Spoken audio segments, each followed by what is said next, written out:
No, it was fall break. I had no idea. You didn't notice the other day when you were leaving, no cars from the park? No, not at all. What's your message? I mean, how do you kind of bounce back from that game? Because obviously we haven't seen a game like that from your defense yet this year. The same way we got to do all the time. You know what I mean? Whether you're good or bad, you gotta look at the answers on the tape. You look at the tape and you see, was it execution? Was it the manner of which we do things? You know what I mean, schematically wise, there's some things that I would definitely not do again. So it's all encompassing. You look at it and you be very forthright with the guys and you move on. So. What did you see on the tape, Tony? Again, all around, right? I mean, the guys were executing, but schematically there are some things that I did not like that was completely stupid. And then there's just again the manner of which you do things, And there's always calls that you want back and everything, but at the end of the day, you need to make sure that you instill that confidence and have the guys running around with their hair on fire. And I didn't do a good enough job of that last week, so. At this point, do you think a lot of the struggle is the mental side of things?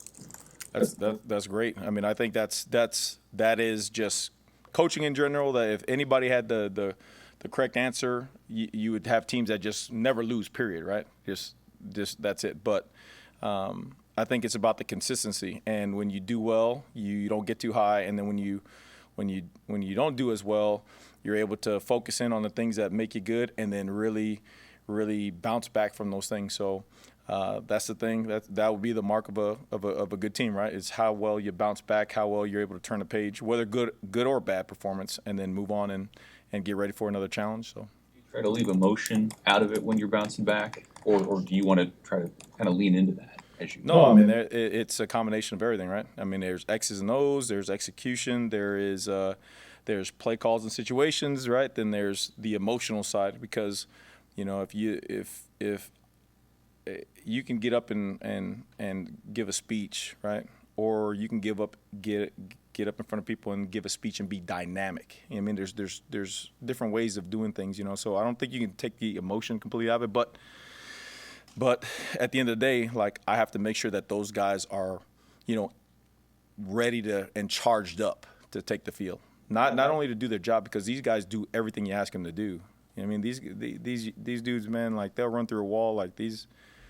That's why it really bugs me because it's me. You know what I mean? So again, you just gotta keep on finding different ways to make sure that they're playing with their hair on fire. 56-7. Is there concern on your part as the leader of the defense that confidence would wane this week a little bit? No, not based off of today. Again, you just sit back and you listen to coach and you hear the message, and I that's what I do. Like I sit down and I listen to coach like I'm a player, and that's one of the truly great things about him is like, hey, there's a lot of ways you can go, but at the end of the day, you have another high-powered offense, one of the best teams in the entire country. And this is like life. We're teaching life lessons. You're not always going to get the job you want. You're always not going to write the article you want to get. That's not always going to happen, but it's how you respond from it and how you learn from it. So this is one of those examples, and, it's our job to make sure that we get the guys going. So. Based off today, are you talking about what Rule told the team or practice? Or No, they went out there and they practiced their ass off, like, period. If you went out there, you would have been like, holy cow. So. Again, these guys, they do what you ask them to do. So it's just I got to direct the ship the right way.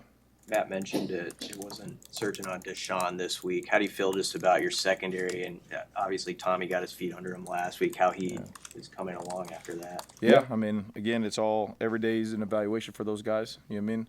All the flexibility you have or maybe you don't have, So you're looking at combinations of guys going in there. Great chance for the young guys to step up. I mean, Braylon Prude, Rio, you got Larry Tarver, you got guys who've been kind of just Rex Guthrie, who have been just steadily getting better and better and better, especially going against our offense. They're just getting better and better, and so now an opportunity presents itself to rise up and see if they want to take it. So we'll see. Has Kalai been able to get back to full speed where he could be an option? Yeah, for sure, 100%. He was out there running around looking good. There's healthy, and then there's like you have your wits about you, your game speed, and this whole time he's been getting his strength back and stuff, but most importantly, he's been getting his game speed feel back. So that it's good to see him run around today. Coach Rule mentioned the 50-50 balls were giving you guys some problems. How do you improve that area? Is the pass rush got to be there quicker? I mean, is there a way to win those 50-50 balls in better situations? Yeah, no, everything, right? It's calls, don't put them out there so much in 50-50. It's working the technique. It's trusting the guys to go do it.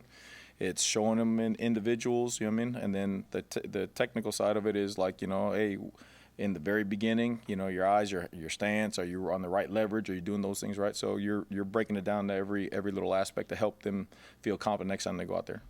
Tony, in what ways does the opponent this week, clearly one of the more talented teams in college football, require you guys to be fully focused and have moved on from whatever it was that happened Saturday? Yeah, I mean, not just this because it's this team, but just when you compete, period. You know what I mean? Like you have to take it all back down to zero and then just rev it back up. I mean, and it just so happens that you got a really good team, but same thing like last week. If you don't know what to do and how to do things, then it doesn't matter who you play. Like you're not going to play well. So we just got to make sure that, again, it always comes back to us being at zero and just building ourselves back up to that point where you're on the edge and you can just go play. In what ways does Ohio State really stress you? Maybe stress you more than what you've seen this year? Yeah, two ways. One, athletically wise, they got some phenomenal athletes, right? I mean, the two backs are some of the best backs in the country. The really all three wide receivers,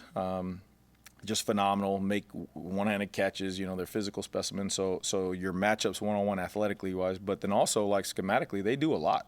I mean, they're always motioning, shifting, trading. They try to get numbers advantages out on the perimeter. They'll put 5 guys to a side. You know what I mean? They'll change pictures on you. So X's and O's wise, you gotta give yourself at least negate the advantage that they have by numbers. You got to have good leverage on the ball. So. With the tackling, Coach Rule mentioned that as something he noticed that stood out on tape. I mean, what do you think went into that? Why did the guys tackle poorly? Yeah, a combination of everything, right? A combination of maybe not working it as much in practice, combination of being schematically in too many one-on-one tackles. You know what I mean? Like if I miss a tackle and I'm the only guy there, then those balls hit for bigger gains. But if there's 2 or 3 people around there, then chances are those are minimized. So again, it goes back to me schematically wise, making sure that there's wherever the ball is going, that there's multiple guys to tackle the ball. You know what I mean? Instead of one guy, it's easy to point out one guy when he misses a tackle, but it's hard when there's 3 and 4 guys. One guy misses, then the ball doesn't get out like that. So got to put more guys around the ball. Is that part of what you mean when you're critical of yourself schematically? 100%. Yeah. 100%. It's not right. Not right. Thanks.